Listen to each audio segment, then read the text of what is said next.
જય શ્રી કૃષ્ણ। કેમ છો બધા? હું આશા રાખું છું તમે બધા મજામાં જ હશો। છેલ્લા નવરાત્રિના 9 દિવસો કેવી રીતે નીકળી ગયા કંઈ ખબર જ ન પડી। આ 9 દિવસો આ વર્ષના શ્રેષ્ઠ દિવસો હતા। આ 9 દિવસો અકલ્પિત અને ખૂબ જ ઉત્સાહ ભરેલા હતા। આપણે સૌ જાણીએ છીએ કે 9 ઓક્ટોબર રવિવારના દિવસે આપણે સૌ શરદ પૂનમની ઉજવણી કરી રહ્યા છીએ।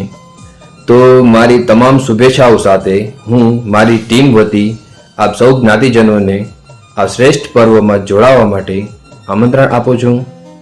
તો ચાલો આપણે એક મોટા પરિવાર તરીકે આ શ્રેષ્ઠ પર્વની ઉજવણી ખૂબ જ ઉત્સાહ સાથે કરીએ। આપ સૌ જ્ઞાતિજનોને શરદ પૂનમની હાર્દિક શુભેચ્છાઓ।